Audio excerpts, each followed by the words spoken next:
ಈ ಡಿಜಿಟಲ್ ಅಥವಾ ETF ಅಂತ ಏನು ಹೇಳ್ತೀವಿ ಅದು ಬಹಳ ಮುಖ್ಯ ಆಗ್ತಾ ಹೋಗುತ್ತೆ, ಒಳ್ಳೇದಾಗ್ತಾ ಹೋಗುತ್ತೆ.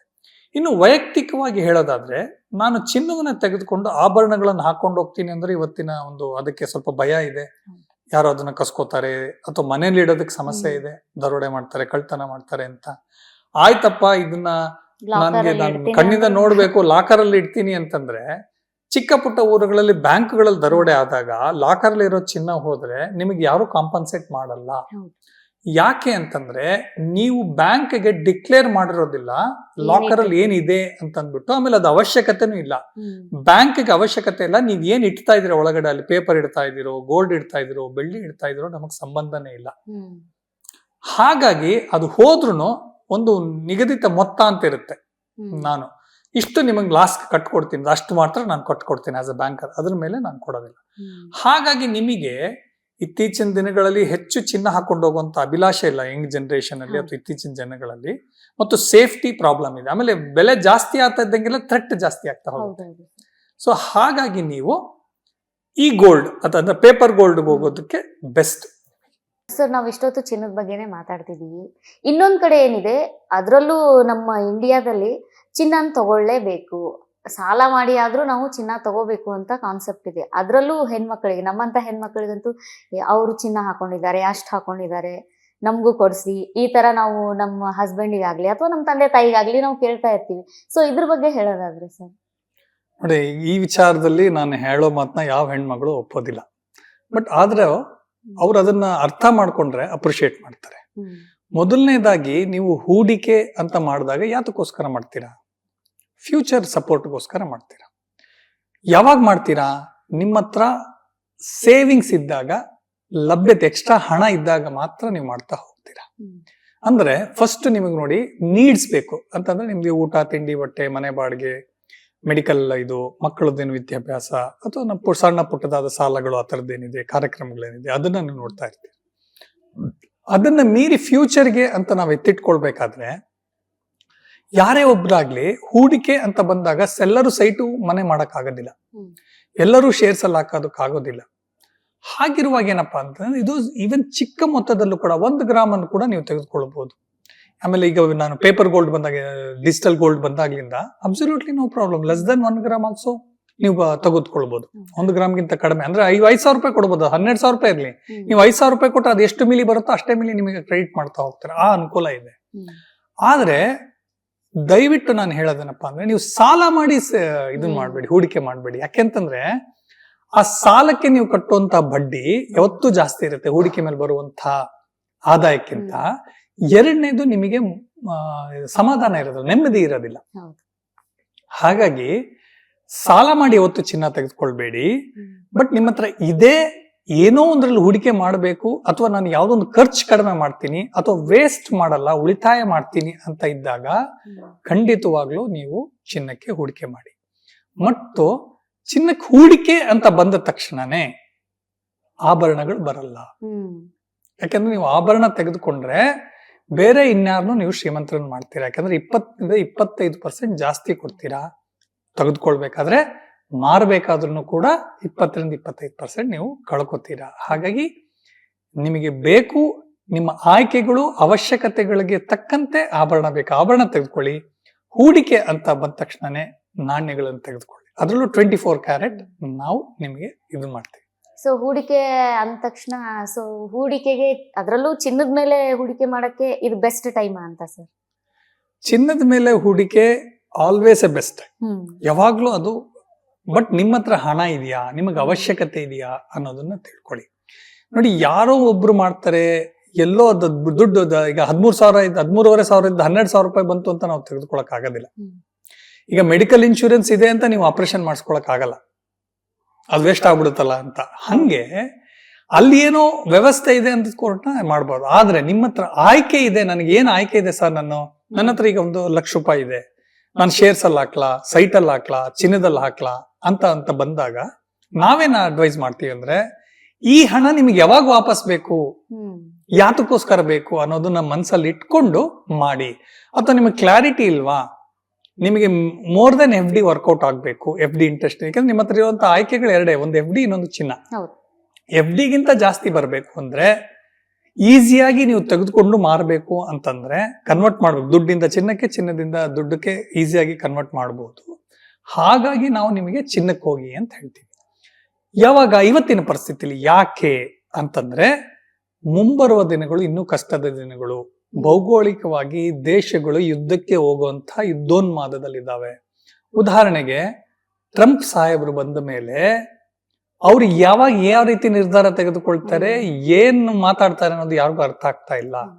ಉದಾಹರಣೆಗೆ ಅವರು ಈಗ ವೆನಿಜುಲಾ ಮೇಲೆ ಯುದ್ಧ ಮಾಡ್ಲೇಬೇಕು ಅಂತ ನಿರ್ಧಾರ ಮಾಡಿರ್ತಾರೆ ಇದೆ, ಅಲ್ಲೆಲ್ಲ ಅವ್ರ ನೌಕೆಗಳನ್ನೆಲ್ಲ ಬಾರ್ಡರ್ಸ್ ಅಲ್ಲಿ, ಇಂಟರ್ನ್ಯಾಷನಲ್ ಬಾರ್ಡರ್ ಅಲ್ಲಿ ನಿಲ್ಲಿಸ್ಬಿಟ್ಟಿದ್ದಾರೆ.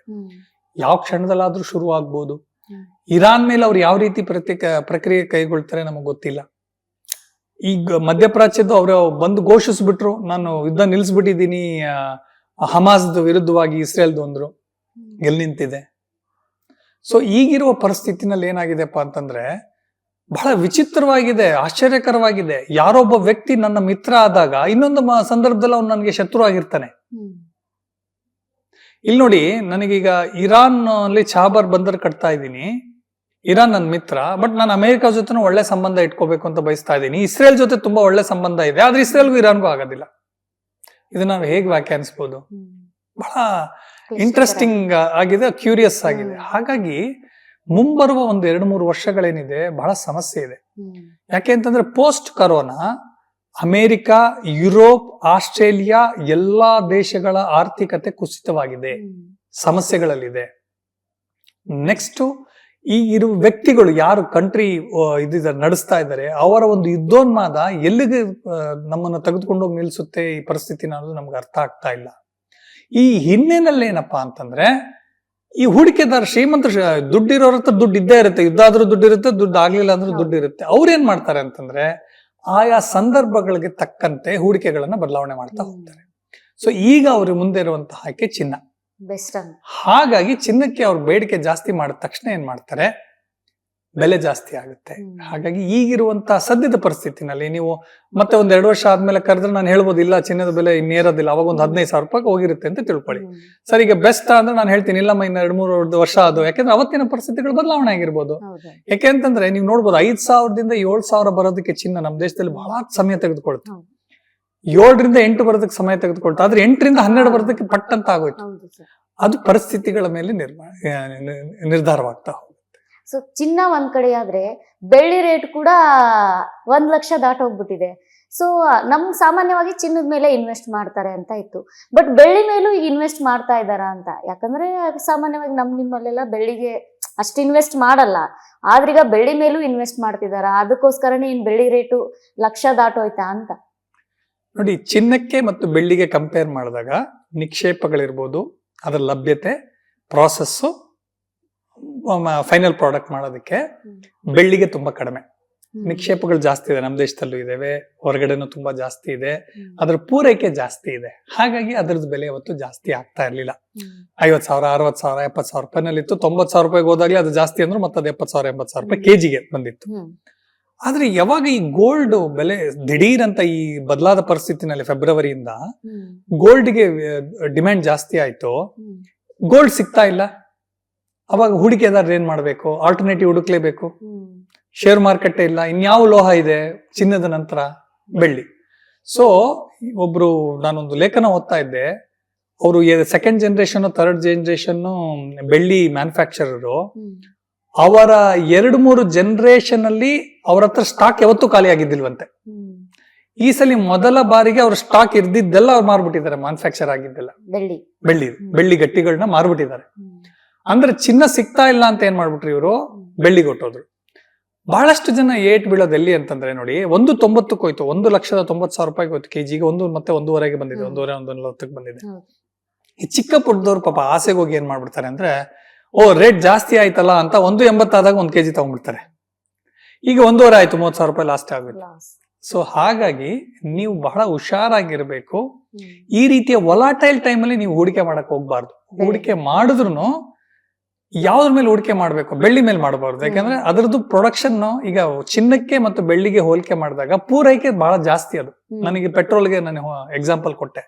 ನಾನು ಇವತ್ತು ಪೆಟ್ರೋಲ್ ಜಾಸ್ತಿ ಮಾಡ್ಬಿಡ್ತೀನಿ, 10,000 ಬ್ಯಾರಲ್ ಅಂದ್ರೆ 10,000 ಬ್ಯಾರಲ್ ಮಾಡ್ಬಿಡ್ತೀನಿ, 1,000 ಬ್ಯಾರಲ್ ಕಡಿಮೆ ಮಾಡಿದ್ರೆ ಮಾಡ್ತೀನಿ. ಬೆಳ್ಳಿ ನಿಕ್ಷೇಪಗಳು ಜಾಸ್ತಿ ಇದೆ, ಪೂರೈಕೆ ಜಾಸ್ತಿ ಇದೆ. ಸೊ ಒಂದು ಹಂತದಲ್ಲಿ ಈ ಹೂಡಿಕೆದಾರರು ಸ್ಟಾಪ್ ಮಾಡ್ಬಿಟ್ರು ಬೆಳ್ಳಿ ಖರೀದಿ ಅಂತಂದ್ರೆ ಪೂರೈಕೆ ಜಾಸ್ತಿ ಆಗ್ಬಿಡುತ್ತೆ ಮಾರುಕಟ್ಟೆನಲ್ಲಿ. ಸೊ ಅವಾಗ ರೇಟ್ ಬಿದ್ದೋಗ್ಬಿಡ್ಬೇಕು. ಸೊ ಹಾಗಾಗಿ ತುಂಬಾ ಹುಷಾರಾಗಿ ನೀವು ಮಾಡ್ಬೇಕು. ಇವತ್ತಿನ ಪರಿಸ್ಥಿತಿನಲ್ಲಿ ಬೆಳ್ಳಿ ಇನ್ನೂ ಕಡಿಮೆ ಆಗುವಂತ ಸಾಧ್ಯತೆಗಳಿದೆ. ಸೊ ಚಿನ್ನ ಬೆಲೆ ಜಾಸ್ತಿ ಆಗುತ್ತೆ. ಬೆಳ್ಳಿ ಮೇಲೆ ಸದ್ಯಕ್ಕೆ ಹುಷಾರಾಗಿ ಹೂಡಿಕೆ ಮಾಡ್ಬೇಕು. ಸೊ ಬೆಲೆ ಹೆಚ್ಚು ಕಡಿಮೆ ಆಗೋದ್ರಿಂದ. ಸರ್, ಕೊನೆಯದಾಗಿ ಒಂದ್ ಪ್ರಶ್ನೆ ಇದೆ. ನಾನ್ ಇವಾಗ ಚಿನ್ನ ಖರೀದಿಸ್ಬೇಕು ಅಂತ ಇದ್ದೀನಿ. ಸೊ ಈಗ ಖರೀದಿಸ್ಬೋದಾ? ಇದು ಬೆಸ್ಟ್ ಟೈಮಾ ಅಥವಾ ಇನ್ನೊಂದೆರಡು ತಿಂಗಳು ಕಾದ್ಮೇಲೆ ಇದಕ್ಕಿಂತ ಏನಾದ್ರೂ ಸ್ವಲ್ಪ ರೇಟ್ ಕಮ್ಮಿ ಆಗುತ್ತಾ ಅಂತ? ಓಕೆ, ಈಗ ಇಷ್ಟೆಲ್ಲ ಮಾತಾಡಿದ ಸಾರಾಂಶನ ಹೇಳಿ ಅಂತ ಹೇಳ್ತಾ ಇದ್ದೀರಾ ನೀವು. ಚಿನ್ನ ಯಾವತ್ತಿದ್ರು ನೀವು ಕೊಳ್ಳಬಹುದು, ನಿಮ್ಮ ಅಗತ್ಯಕ್ಕೆ ತಕ್ಕಂಗೆ ಕೊಳ್ಳಿ. ಹೂಡಿಕೆ ಆದ್ರೆ ಬಿಸ್ಕೆಟ್ ತಗೊಳ್ಳಿ, ಆಭರಣ ತೆಗೆದುಕೊಳ್ಬೇಡಿ.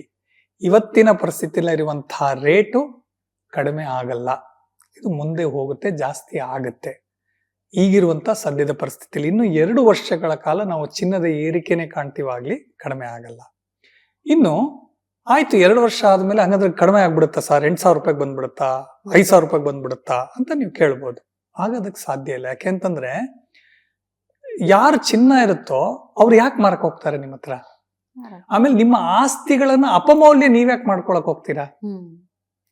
ಚಿನ್ನಕ್ಕೆ ನೋಡಿ, ಈ ಶತಮಾನಗಳಿಂದನೂ ಇದೆ, ಇವತ್ತಿಗೂ ಆ ಬೆಲೆ ಇದೆ, ಜಾಸ್ತಿ ಆಗ್ತಾನೆ ಇದೆ, ಆಗ್ಲಿ ಕಡಿಮೆ ಆಗ್ತಾ ಇಲ್ಲ.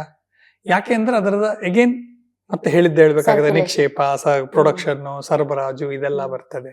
ಆಮೇಲೆ ಅದಕ್ಕೆ ಇರುವಂತಹ ಕೆಮಿಸ್ಟ್ ಅಂದ್ರೆ ಅದರ ಒಂದು ಗುಣ ಇರ್ಬೋದು, ಅದು ಬೇರೆ ಯಾವ ಲೋಹಕ್ಕಿಲ್ಲ. ಹಾಗಾಗಿ ಸರ್ವಕಾಲಿಕವಾಗಿ ಚಿನ್ನ ಪ್ರಸ್ತುತ ಆಗ್ತಾ ಹೋಗುತ್ತೆ, ಅದರ ಬೇಡಿಕೆ ಇದ್ದೇ ಇರ್ತದೆ, ಜನ ಖರೀದಿ ಮಾಡ್ತಾನೆ ಇರ್ತಾರೆ, ಇಟ್ಕೋತಾನೆ ಇರ್ತಾರೆ. ಹಾಗಾಗಿ ನೀವು ಚಿನ್ನ ತೆಗೆದುಕೊಳ್ತೀನಿ ಅಂದ್ರೆ ಸಾಲ ಮಾಡಿ ತೆಗೆದುಕೊಳ್ಬೇಡಿ. ನಿಮಗೆ ಅಗತ್ಯ ಇದೆ ಅಂದ್ರೆ ತೆಗೆದುಕೊಳ್ಳಿ. ಹೂಡಿಕೆ ಮಾಡ್ತೀನಿ ಅಂದ್ರೆ ಖಂಡಿತವಾಗ್ಲೂ ಮಾಡಿ. ಯಾವುದೇ ಕಾರಣಕ್ಕೂ ನೀವು ಹಾಕಿದಂತ ಬೆಲೆ ಕಡಿಮೆ ಆಗಲ್ಲ. ಈಗ 1-2 ದಿನದಲ್ಲಿ ಹೋಲಿಕೆ ಮಾಡೋದು, ನಾನು ಸರ್ ಇವತ್ತು 12,500 ತಗೊಂಡೆ, ನಾಳೆ 12,450 ಆಯ್ತು ಅಂದ್ರೆ ಅದು 50 ರೂಪಾಯಿ ಇಸ್ ಅ ಕರೆಕ್ಷನ್. ನೀವು ದೀರ್ಘಕಾಲಿಕವಾಗಿ ನೋಡಿದ್ರೆ, ಈಗ 1 ವರ್ಷದ ನಂತರ ನೋಡಿದ್ರೆ ಖಂಡಿತವಾಗ್ಲೂ ನಿಮಗೆ FD ಗಿಂತ ಜಾಸ್ತಿ ಬಡ್ಡಿ ಬಂದಿರುತ್ತೆ. ಆ ರೀತಿ ಹೇಳ್ಬೋದು. Thank you so much sir, ಇಷ್ಟೆಲ್ಲ ಮಾಹಿತಿಯನ್ನ ನೀಡಿದ್ದಕ್ಕೆ. ನೋಡಿದ್ರಲ್ಲ ವೀಕ್ಷಕರೇ, ಚಿನ್ನದ ಬಗ್ಗೆ ನಮಗೆ ಸಾಕಷ್ಟು ಗೊಂದಲ ಇದ್ವು. ಅಷ್ಟೇ ಅಲ್ಲದೆ ಚಿನ್ನದ ರೇಟ್ ಬಗ್ಗೆ ಹಲವಾರು ಪ್ರಶ್ನೆಗಳು ಇದ್ವು. ಇದಕ್ಕೆಲ್ಲ ಆರ್ಥಿಕ ತಜ್ಞರಾದಂತ ವಿಜಯ್ ರಾಜೇಶ್ ಸರ್ ಅವರು ನಮಗೆ ಮಾಹಿತಿಯನ್ನ ನೀಡಿದ್ರು. ಮತ್ತಷ್ಟು ಸುದ್ದಿಗಾಗಿ ನೋಡ್ತಾ ಇರಿ ರಿಪಬ್ಲಿಕ್ ಕನ್ನಡ, ಇದು ನಿಮ್ಮ ಧ್ವನಿ.